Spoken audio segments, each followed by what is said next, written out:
అందరికీ నమస్తే అండి. తిరుమలలో లడ్డూల తయారీలో వాడుతున్న నెయ్యి విషయంలో జరుగుతున్న వివాదం మనం నిన్నటి నుంచి ఫాలో అవుతున్నాం. సో దీనిలో వైఎస్ఆర్ కాంగ్రెస్ పార్టీ ఒక రకంగా ఆత్మరక్షణలో పడింది, డిఫెన్స్లో పడింది. ఎందుకంటే చంద్రబాబు నాయుడు గారు మొన్న ఆరోపణ చేశారు, నిన్న దానికి సంబంధించిన డాక్యుమెంటల్ ఎవిడెన్స్ రిలీజ్ చేశారు. ఎన్డీడీబీ ఇచ్చిన రిపోర్ట్లో చాలా స్పష్టంగా ఉంది, లడ్డూల తయారీలో వాడుతున్న నెయ్యిలో ఈ ఆవు కొవ్వు, పంది కొవ్వు అండ్ చేప నూనె కలిపినట్టుగా స్పష్టంగా ఉందని దానికి ఎవిడెన్స్ రిలీజ్ చేశారు. సో చంద్రబాబు గారు ఒక ఆరోపణ చేశారు, దానికి తగ్గ ఆధారాన్ని నిన్న రిలీజ్ చేశారు. దాంతో దేశవ్యాప్తంగా తిరుమల శ్రీవారి భక్తుల్లో ఒక ఆందోళన నెలకొంది. వైసీపీ మీద బీభత్సమైన కోపం ఉంది. సో దీనికి వైసీపీ నుంచి జగన్మోహన్ రెడ్డి గారి దగ్గర నుంచి స్ట్రాంగ్ కౌంటర్ వస్తే, వాళ్ళు ఎలా ఎవిడెన్స్ రిలీజ్ చేశారో వీళ్ళు అదే ఎవిడెన్షియల్ కౌంటర్ వస్తే మేబీ జనంలో కొంత కోపం తగ్గేదేమో. కానీ ఎందుకో వైసీపీ డిఫెన్స్లో పడిపోయింది. జగన్మోహన్ రెడ్డి గారి ప్రెస్ మీట్లో కొన్ని అంశాల్లో క్లారిటీ ఇవ్వాలి. మొదటి డౌట్ ఏంటంటే, అంటే మనం ఇక్కడ నేను ఒక జర్నలిస్ట్గా మాట్లాడను, సామాన్య భక్తుడిగా సామాన్య ప్రజలుగా మాట్లాడతాను. అసలు మీరు నందిని నెయ్యిని కేఎంఎఫ్ కర్ణాటక మిల్క్ ఫెడరేషన్ వాళ్ళు సప్లై చేస్తున్న నందిని నెయ్యిని ఎందుకు మార్చారు? రాజశేఖర రెడ్డి గారు మార్చలేదు, కిరణ్ కుమార్ రెడ్డి గారు మార్చలేదు, ఆ తర్వాత చంద్రబాబు గారు మార్చలేదు, రోష గారు ఎవరూ మార్చలేదు. మీరు ఎందుకు మార్చారు? మార్చాల్సిన అవసరం ఏమొచ్చింది? దశాబ్దాల తరబడి నందిని నెయ్యే వాడుతుంటే, అది వాడటం వల్లనే లడ్డూలో ఆ టేస్టు ఆ క్వాలిటీ అలా వస్తుంటే మీరు ఎందుకు మార్చారు? అలా ఎందుకు మార్చారు అనేది జగన్మోహన్ రెడ్డి గారు ఆన్సర్ చేయాలి. పాయింట్ నెంబర్ 2, గతంలో ఎప్పుడూ లేని విధంగా గత 5 ఏళ్లలో లడ్డూ క్వాలిటీ తగ్గింది. ఎందుకు ఆ క్వాలిటీ తగ్గింది, ఎందుకు ఆ టేస్ట్ తగ్గింది అనేది జగన్మోహన్ రెడ్డి గారు ఆన్సర్ చేయాలి. ఆయన 4-5 పాయింట్లు ప్రస్తావించారు. ఒకటోది ఏంటంటే, కేవలం 100 రోజుల పరిపాలన పూర్తయింది, సూపర్ 6 సరిగ్గా అమలు చేయలేదు, దాని నుంచి డైవర్షన్ కోసం ఈ ఫేక్ ప్రచారాన్ని చేస్తున్నారు చంద్రబాబు నాయుడు గారు అని చెప్పి జగన్మోహన్ రెడ్డి గారు చెప్తున్నారు. ఏమంటే ప్రతిదీ డైవర్షన్ అనుకుంటే ఎలాగండి? అలాగైతే జత్వానీ కేసు ఇప్పటికీ ట్రెండింగ్లోనే ఉంది. ఆ జత్వానీ కేసుని ట్రెండింగ్లో ఉండగా ఇది ఎందుకు తీసుకొస్తారు? ప్రతిదీ ఏ ఇష్యూ బయటకు వచ్చినా డైవర్షన్ అనకూడదు. ఇప్పుడు గత 5 ఏళ్లలో మీరు ఒక 100 తప్పులు చేసి ఉండొచ్చు, లేదా 1000 తప్పులు చేసి ఉండొచ్చు. వాటికి సంబంధించిన వ్యవహారాలు బయటకు వస్తున్న ప్రతిసారి కూడా అది డైవర్షన్ అనుకుంటే ఎలాగా? డైవర్షన్ ఏమీ జరగదు, దేని పని అందే.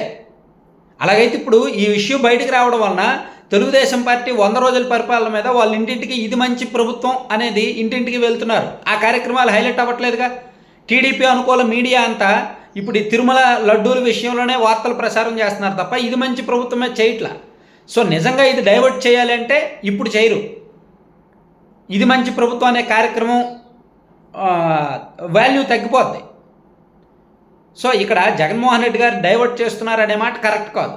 వాళ్ళకి ఇప్పుడు డైవర్ట్ చేయాల్సిన అవసరం లేదు. Point number 1. పాయింట్ నెంబర్ 2 ఏంటంటే, జగన్మోహన్ రెడ్డి గారు ఏం చెప్పారంటే, తిరుమలకి ఏ నెయ్యి వచ్చినా 6 నెలలకు ఒకసారి టెండర్లు పిలుస్తారు, అలాగే నెయ్యి వచ్చినప్పుడు దాన్ని క్వాలిటీ చెక్ చేసి రిజెక్ట్ చేస్తాము. అలా వైసీపీ 5 ఏళ్ల అధికారంలో ఉండగా 18 సార్లు రిజెక్ట్ చేసామని చెప్పారు. సరే, ఎంత రిజెక్ట్ చేసినా 320 రూపాయలు నెయ్యి ఎవడిస్తాడు? ప్రపంచంలో ఎక్కడైనా సరే ప్యూర్ నెయ్యి 320 రూపాయలు కేజీ ఉంటుందా? మరి మీకు ఎవడో టెండర్ వేయడం ఏంటి, వాడికి మీరు ఇచ్చేయడం ఏంటి? తిరుమలలో ఏమైనా డబ్బులు తక్కువ ఉన్నాయా? 100 కోట్లు మూలుగుతున్నాయి. అక్కడ భక్తులకు నాణ్యమైన ప్రసాదం పెట్టలేరా? నాణ్యమైన లడ్డూ ఇవ్వలేరా? అక్కడ భక్తులు ఏమైనా అడుగుతున్నారా? మీరు నెయ్యి క్వాలిటీ తగ్గించండి, నెయ్యికి డబ్బులు తగ్గించండి అని ఎవరైనా అడుగుతున్నారా? మీరు ఎందుకు టెండర్ మార్చాలి? 320 రూపాయలకి మీరు ఇవ్వడం ఏంటి? సో అది కూడా తప్పు. ఇక్కడ అలాగే వాళ్ళు ఎన్డీడీబీకి సంబంధించిన ఎవిడెన్స్ రిపోర్ట్ బయటకు చూపిస్తే ఈయన దానికి సంబంధించి కౌంటర్ ఎవిడెన్స్ ఏమీ వీళ్ళ దగ్గర లేదు. సో అందుకే ఒక రకంగా వైసీపీ వాళ్ళు డిఫెన్స్లో పడ్డారు ఈ తిరుమల విషయంలో. ఇక మరొకటి, టీటీడీ ఈవో గారు ప్రెస్ మీట్ పెట్టారు. ఆయన కూడా ప్రెస్ మీట్లో చాలా స్పష్టంగా చెప్పారు, కొత్త ప్రభుత్వం వచ్చిన తర్వాత చంద్రబాబు నాయుడు గారు ఆదేశించారు, తిరుమలలో ప్రసాదం ఎందుకు నాణ్యత తగ్గిందో చూడమన్నారు. సో దాని ప్రకారం మేము నెయ్యిలో క్వాలిటీ లేదని గుర్తించాము, కల్తీ నెయ్యి అని గుర్తించాము, అందుకని ఎన్డీడీబీ ల్యాబ్కి ఇచ్చాము, వాళ్ళు టెస్ట్ చేసి మాకు రిపోర్ట్స్ ఇచ్చారు, దాని ఆధారంగా ఈ ఆరోపణలు ఉన్నాయి. సో నెయ్యి క్వాలిటీ లేని మాట వాస్తవమే. నెయ్యిలో ఇలా ఈ దీనికి సంబంధించిన పాయింట్లన్నీ కూడా ఆయన చెప్పుకొచ్చారు. సో గత 5 ఏళ్లలో కూడా గత 5 ఏళ్లలో వైసీపీ అధికారంలో ఉన్నాక ఎప్పుడూ కూడా నాణ్యత పరీక్షలు జరగలేదంట నెయ్యికి. సో నెయ్యి టెస్ట్ చేయలేదంట గత 5 ఏళ్లలో. సో ఇట్లా వైసీపీ చేసిన తప్పులు బయటకు వచ్చేస్తున్నాయి. లడ్డూ విషయంలో ఇంక దొరికిపోయారు. ఎంతగా దొరికారంటే మధ్యప్రదేశ్ రాష్ట్రంలో, మధ్యప్రదేశ్లోని భోపాల్లో భక్తులు, తిరుమల శ్రీవారి భక్తులు, ఎందుకంటే తిరుమల స్వామివారికి ప్రపంచవ్యాప్తంగా భక్తులు ఉంటారు, దేశవ్యాప్తంగా భక్తులు ఉంటారు. కేవలం మన తెలుగు ప్రజలమే ఆయనకు భక్తులం కాదు, ప్రపంచవ్యాప్తంగా దేశవ్యాప్తంగా స్వామివారి భక్తులు ఉంటారు. సో వాళ్ళకి ఆగ్రహం వచ్చింది.